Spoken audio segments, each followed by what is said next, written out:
마가복음 1장 9절에서 13절 말씀을 통해서 세례를 받으신 예수님 제목으로 하나님 말씀 함께 나누겠습니다. 예수님은 이 땅에 우리를 구원하기 위하여 오신 메시아이십니다. 그 공간복음 마태, 마가, 누가복음에서는 예수님을 하나님의 아들로 이렇게 표현하는 시점을 가지고 우리에게 보여주고 있는데요. 요한복음은 조금 보는 관점이 다릅니다. 그러니까 요한복음에는 제자들이 우리에게 하나님 보여주세요 그랬더니 예수님이 뭐라고 그랬죠? 나를 본 자는 아버지를 보았느니라 이렇게 말씀하시죠. 그러니까 뭐 저자의 시점도 좀 그렇지만 표현하는 방식이 요한복음에는 신이신 그분이 이 땅에 직접 오신 그 메시아, 그분이 하나님이시다. 그분을 예수님으로 요한복음 우리에게 이렇게 보여주고 있습니다.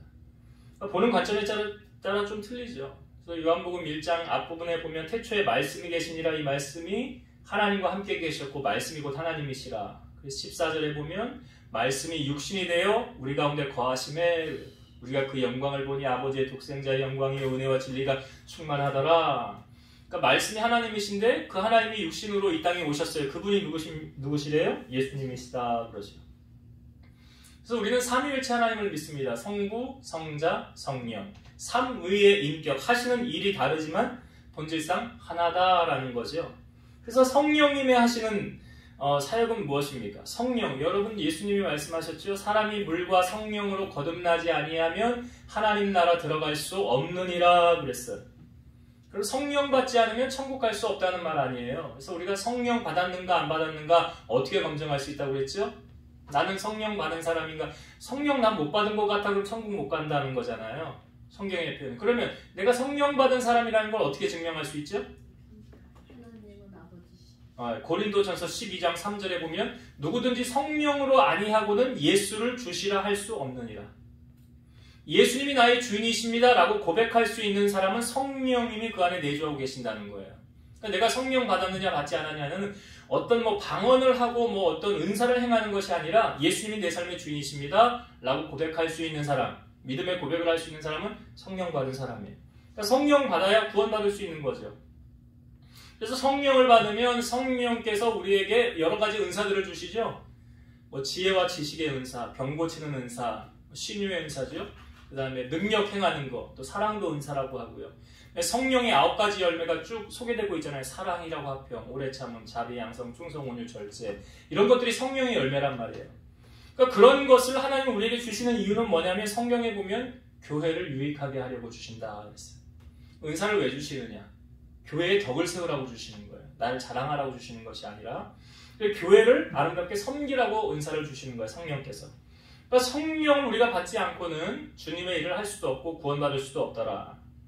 그래서 성령이 임하여야 예수님을 나의 주인이시다라고 인정하고 고백할 수 있는 것이고, 우리를 죄에서 해방하기 위해 이 땅에 오신 분이 예수님이죠.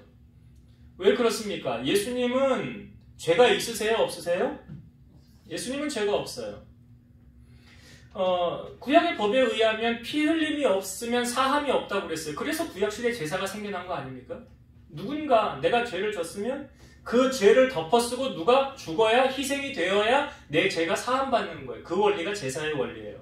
그러니까 예수님이, 세례 요한을 향하여 예수님이 하나님의 어린 양이다 라고 말하는 것은 예수님이 어린 양 되어서서 우리를 위한 희생의 제물이 되신다는 거죠. 대속물이 되신다는 거죠. 우리의 죄를 대신 속하기 위한 제물, 그래서 이 땅에 오신 분이 누구예요? 예수님이에요. 그러니까 우리가 예배 전에 찬양했지만 예수님의 보혈이 우리를 정결케 하죠. 다른 것으로 정결케 될 수 없어요. 그 다른 사람의 죄를 씻어주기 위해서는 누군가가 피를 흘리고 희생을 해야 되는데, 그 누군가, 우리 인류의 죄를 위해서 희생하기 위해 이 땅에 오신 분이 예수님이에요. 그래서 성경은 다른 이로서는 구원을 얻을 수 없다 그랬어요. 죄 있는 사람이 다른 사람의 죄를 대속할 수 없는 거예요. 오직 예수님만 구원 얻을 수 있는 거예요. 그래서 우리가 이단을 보면 나를 믿어야 구원받는다, 천만의 말씀. 그 사람 죄인이에요. 죄인이 어떻게 다른 사람의 죄를 대속할 수 있어요? 그럴 수 없어요. 오직 예수님을 믿어야만 구원함을 얻을 수 있다는 것을 성경은 우리에게 알려주고 있습니다. 예수님께서 지금 오늘 본문에 보면 사역을 하시기 전에 공생에 3년 하셨거든요. 사역하시기 전에 예수님이 2가지를 하셨어요. 그게 오늘 본문에 나오는 거예요. 예수님 사역하시기 전에 두 가지를 뭘 하셨느냐. 첫 번째가 뭐냐면 요한에게 세례를 받으신 것이고, 두 번째로 하신 것이 뭐냐면 광야에서 40일을 시험을 받으신 거예요.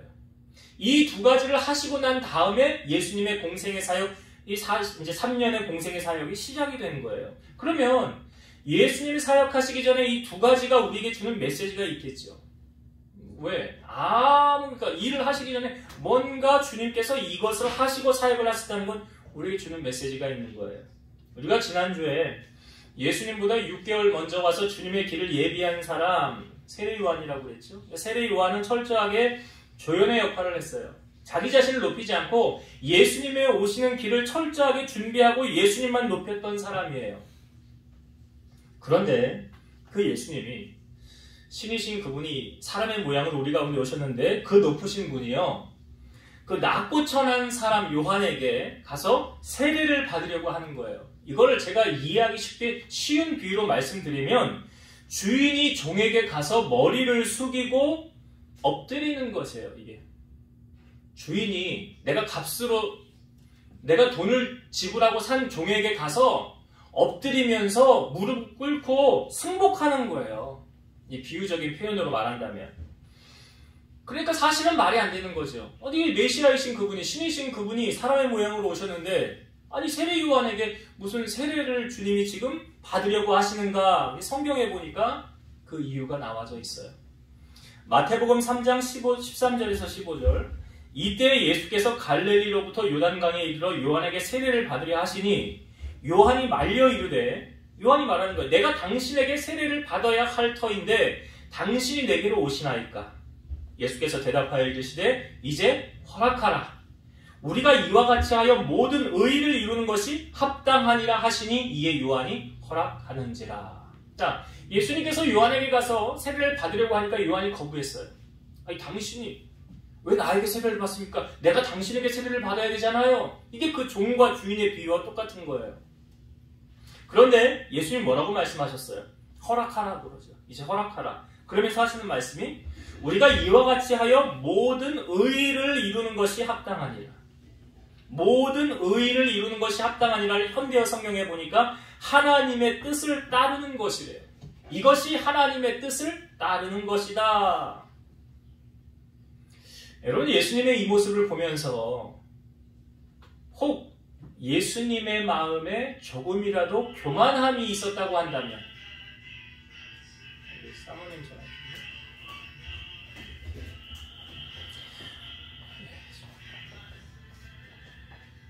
만약에 예수님의 마음에 조금이라도 교만한 마음이 있었다고 한다면 예수님은 세례 요한에게 세례를 받지 않으셨을 거예요. 불가능한 사건이에요. 그러나 성경이 우리에게 예수님의 마음이 어떻다, 내 마음이 이렇다라고 보여주는 구절이 있죠. 마태복음에 보면 나는 마음이 온유하고 겸손하니 너의 멍에를 메고 내게 배우라. 그리하면 너희 마음이 쉼을 얻으리라. 예수님의 마음이 뭐래요? 나는 마음이 온유하고 겸손하니. 예수님의 마음이 온유하고 겸손함으로 이게 있었기 때문에 세례 요한에게 가서 세례를 받을 수 있었던 거예요. 우리가 인생을 살면서 품어야 될 마음이 있다고 한다면 바로 예수님의 마음이에요. 우리가 인생을 살면서 모델로 삼아야 될 분이 있다고 한다면 바로 예수님이 우리의 모델이 되어야 돼요. 에베소서 4장 2절과 3절. 모든 겸손과 온유로 하고 오래 참음으로 사랑 가운데서 서로 용납하고 평안에 매는 줄로 성령이 하나 되게 하신 것을 힘써 지키라. 모든 일을 겸손과 뭘로 하래요? 온유로 하고. 이게 뭐예요? 예수님의 마음이잖아요. 나는 마음이 온유하고 겸손하고. 그러니까 모든 일을 예수님의 마음을 품고 하라. 오래 참음으로 사랑 가운데서 서로 용납하고 평안에 매는 줄로 성령이 하나 되는 것을 힘써 지키라. 성령님은 하나 되게 하는 거고요. 마귀는 갈라지게 하는 거예요. 마귀는 편가르게 하려고 하고 분열을 일으키게 하는 거예요. 이건 마귀가 하는 거예요. 당짓는 거. 교회 안에 니파 내파. 나는 장로님파야, 나는 권사님파야, 나는 목사님파야. 이 성경에 보면 고린도 교회가 그랬잖아요. 나는 아볼로파다, 나는 예수파다, 나는 아볼로, 나는 바울파다. 다 옳지 않다는 거예요.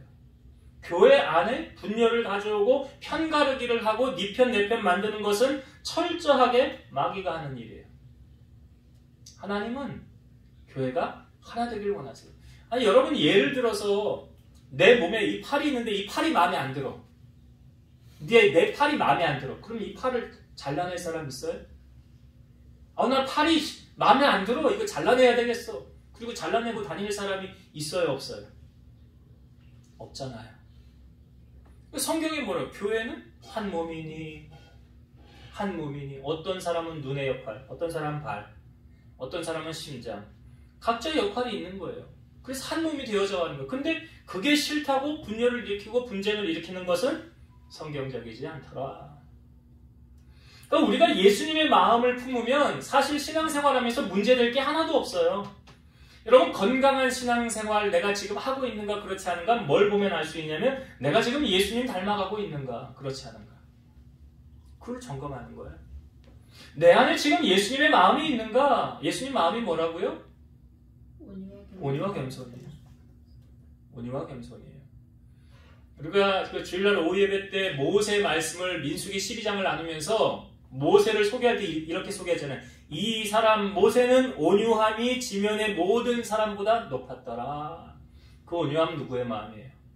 예수님의 마음이잖아요. 예수님의 마음 품으니까 하나님 들어쓰시잖아요.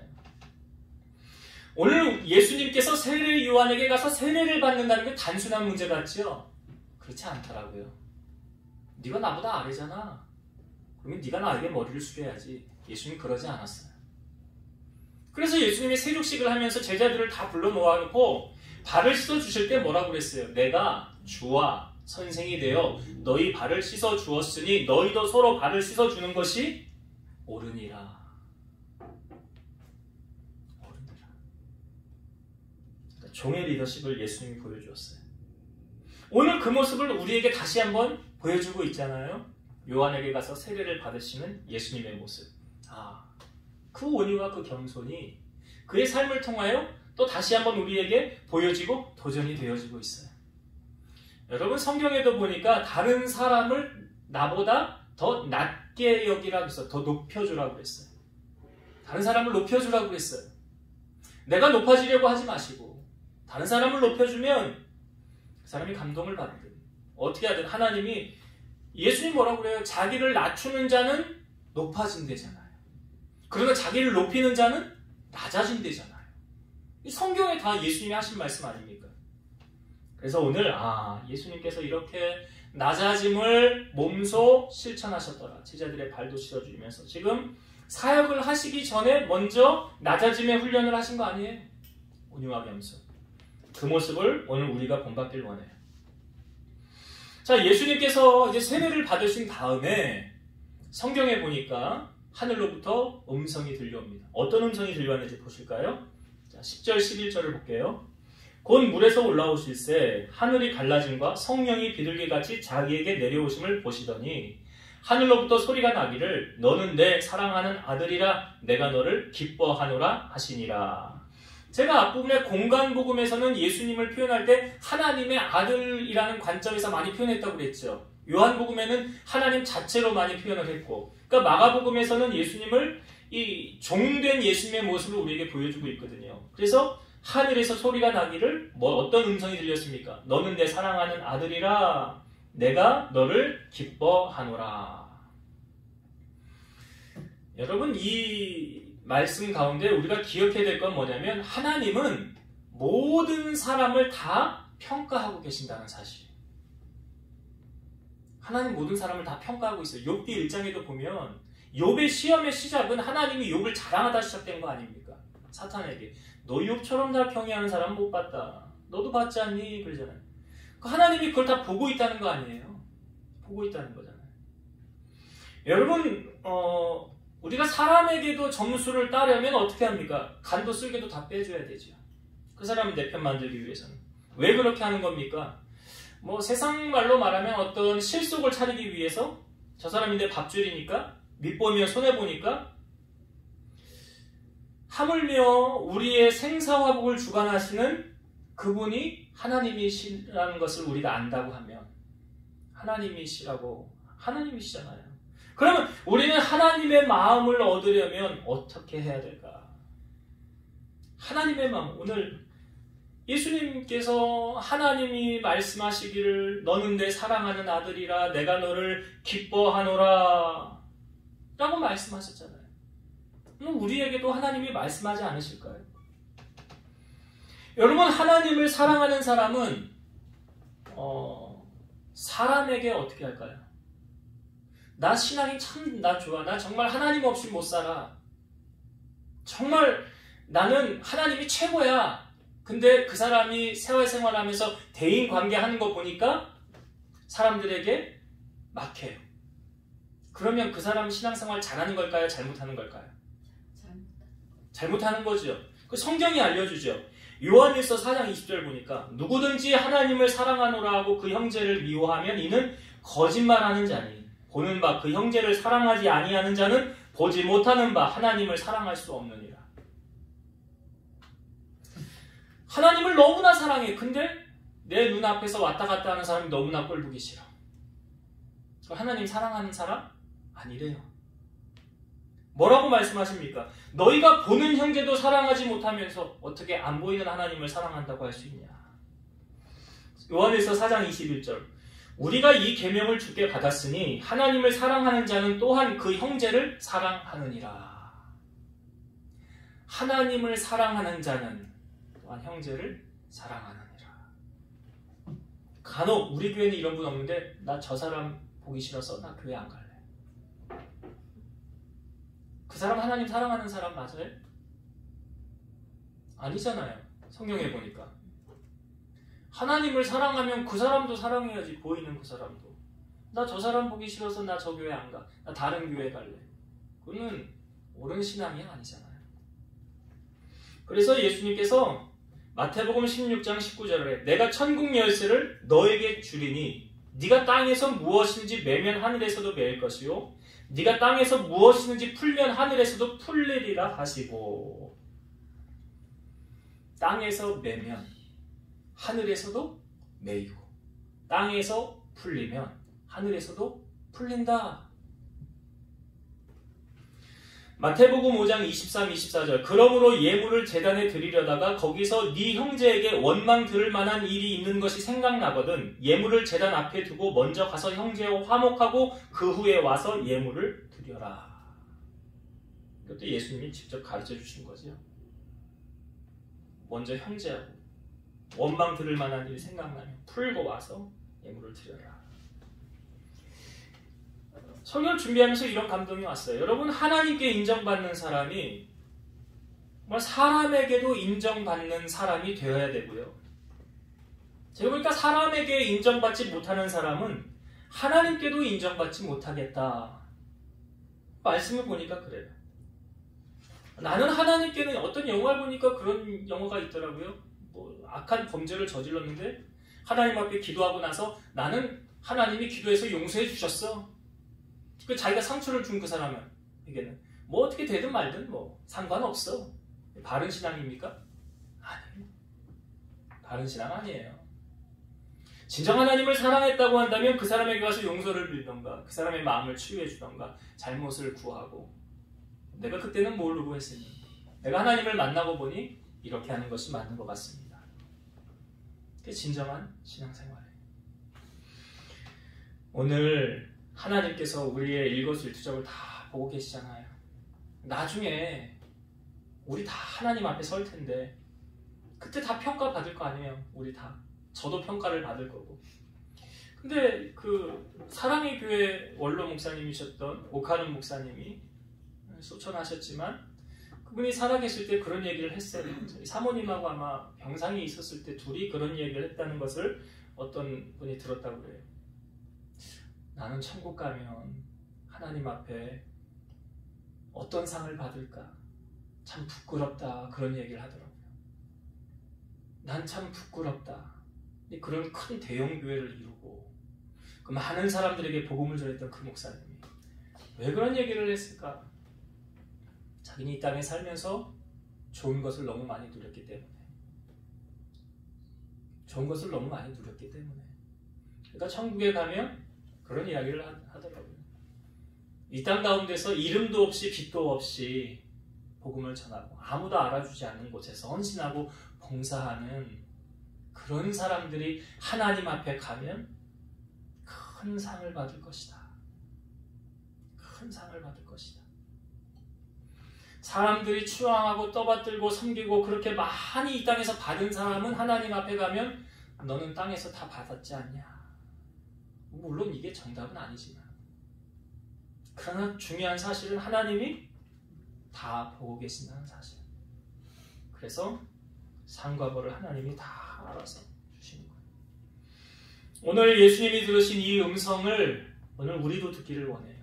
너는 내 사랑하는 딸이야. 내가 너를 참 기뻐해. 이런 음성을 오늘 우리가 다 들어서 주님께로부터 하나님께로부터 인정받는 우리 성도님 되시길 바라요. 마지막 단락이 12절과 13절에 이제 예수님이 사역을 하시기 전에 두 가지 했다고 그랬죠. 첫 번째가 세례요한에게 세례 받으신 거고 두 번째가 광야에서 시험을 받으신 사건이에요. 오늘 12절 13절을 한번 다시 볼게요. 성령이 곧 예수를 광야로 몰아내신지라 광야에서 40일을 계시면서 사탄에게 시험을 받으시며 들짐승과 함께 계시니 천사들이 수종 들더라.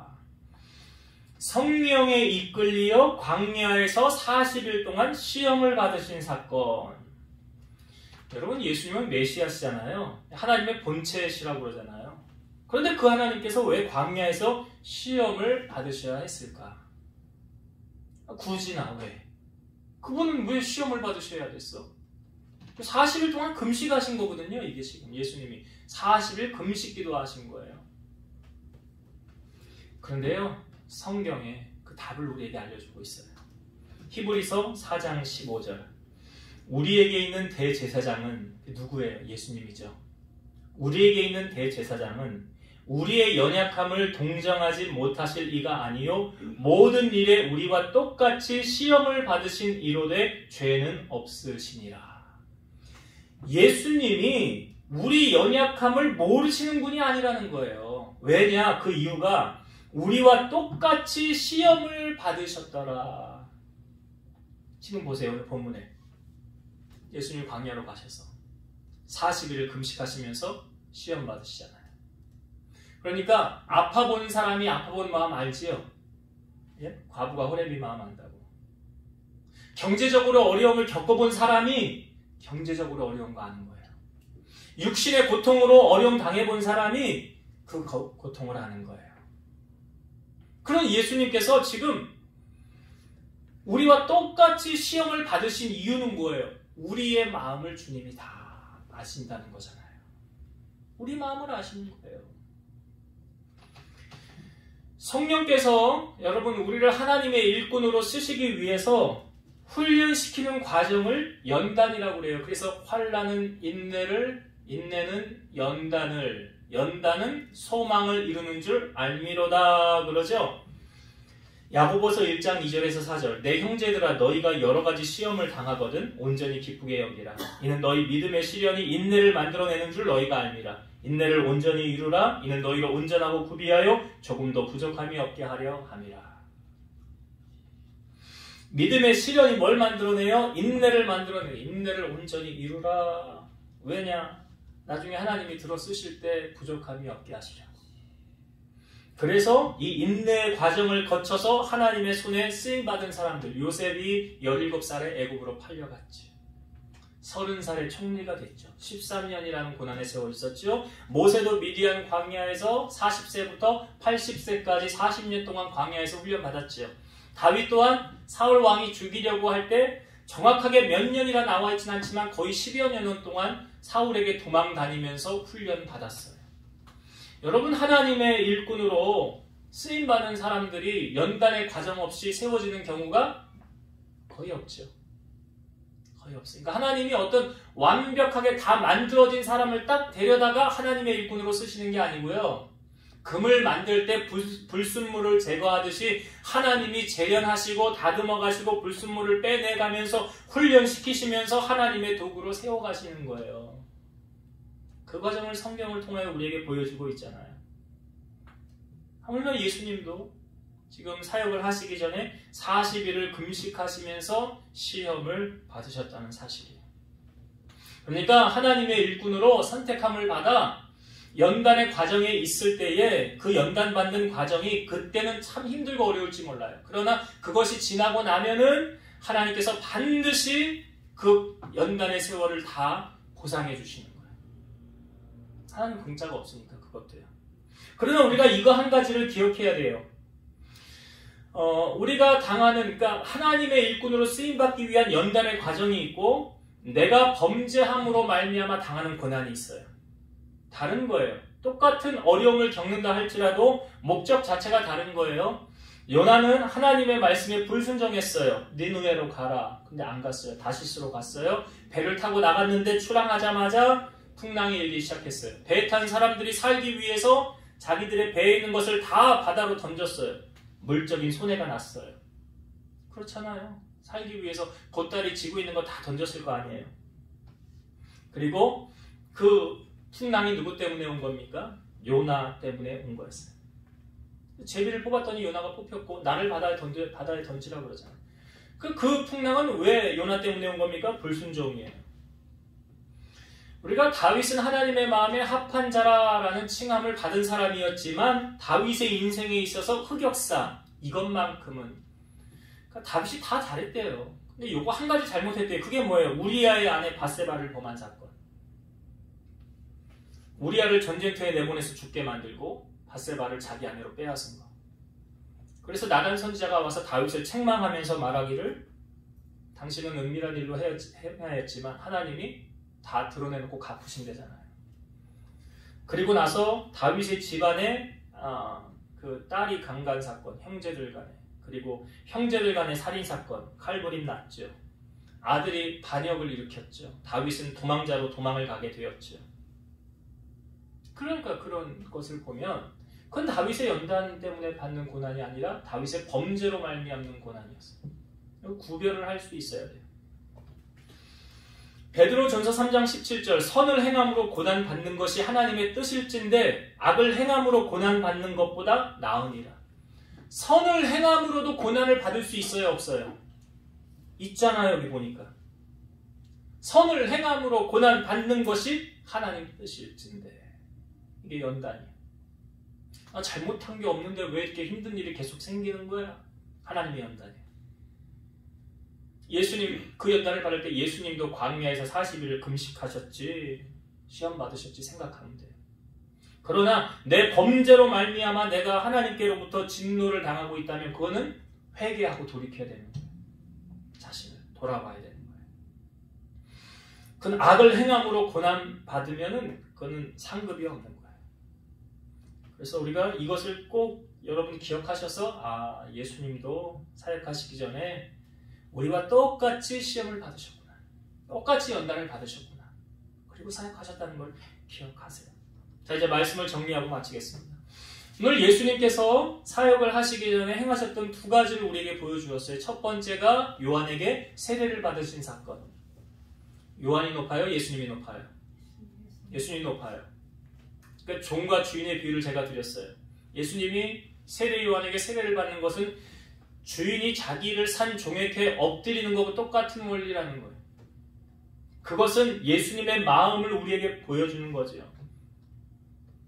예수님 마음이 어떻다고요? 나는 마음이 온유하고 겸손하니. 이걸 잊지 마세요.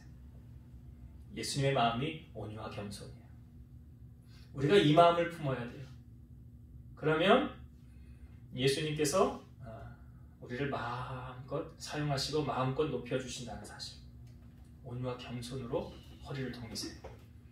또 한 가지, 세례를 받으신 예수님이 올라오셨을 때 하늘에서 음성이 들렸어요. 너는 내 사랑하는 아들이라 내가 너를 기뻐하노라. 이 말씀은 우리 모두의 말씀이 되기를 축복하면서 하나님이 우리들 한 사람 한 사람을 보시고 평가하신다는 사실 잊지 마세요. 사람의 눈은 가릴 수 있어요. 어떤 연유로 인해서 오늘 예배에 참석했는지 또 예배를 참석하지 못했는지 형편과 처지를 저는 잘 모르지만 하나님은 다 알고 계세요. 그 하나님 앞에 섰을 때 너 몇 월 며칠 날 너 그때 왜 예배 참석 안 했어? 라고 물으면 거짓말을 못 하잖아요. 하나님 다 알고 계시는데 어떻게 거짓말이 통하겠어요? 그러니까 매 순간 하나님이 우리를 보시고 평가하신다는 사실을 잊지 마세요. 그리고 사람에게도 점수를 따려면 최선을 다하는데 하물며 하나님께 점수를 따기 위해서 우리가 어떻게 해야 되겠는가? 하나님을 기쁘시게 하기 위해서 힘쓰는 자가 되자. 그리고 마지막, 예수님께서 사역을 하시기 전에 두 번째로 행했던 게 40일 광야에서 시험 받으셨더라. 그러니까 하나님이 하나님의 일꾼으로 선택을 받아 하나님이 쓰고자 할 때 연단의 과정이라는 것이 있더라. 광야에서 40일 금식하시면서 시험 받으셨던 것처럼 우리의 삶에 하나님의 연단의 과정이 있어요. 없지 않아요. 믿음의 사람들 보니까 거의 다 있어요.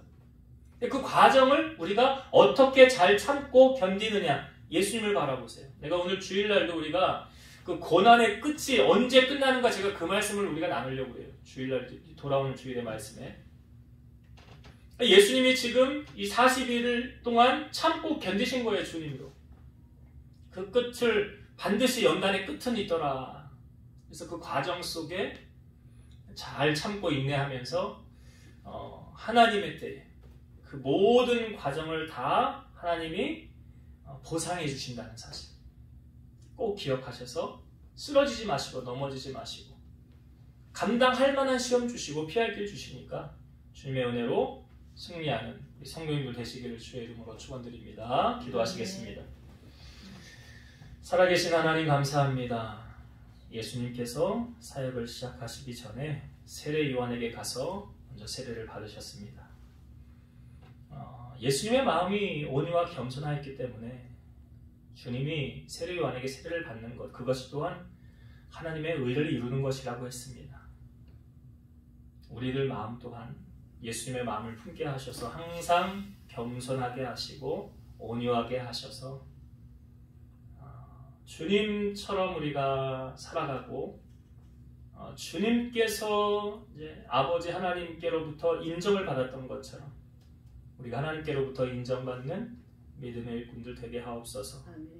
또한 40일의 광야의 시험이 있었습니다. 우리의 삶에 어떤 연단의 과정이 있을 때에 예수님을 생각하게 하시고 예수님께서 친히 그렇게 시험 당하심은 우리와 어려움을 겪는 그런 모든 자들을 주님이 친히 위로하기 위하셔서 그 일을 겪으셨다고 말씀하셨으니 우리 예수님도 잘 참고 인내하고 견디셨던 것처럼 우리들 또한 잘 참고 인내하여 결국 나중에 주님의 손에 붙들려서 존귀하게 쓰임받고 다 보상함을 받는 정말 하나님의 손에 귀하게 쓰임받는 우리 성도들이 다 되게 하여 주옵소서. 예수님 이름으로 감사하며 기도드리옵나이다. 아멘. 하늘에 계신 우리 아버지여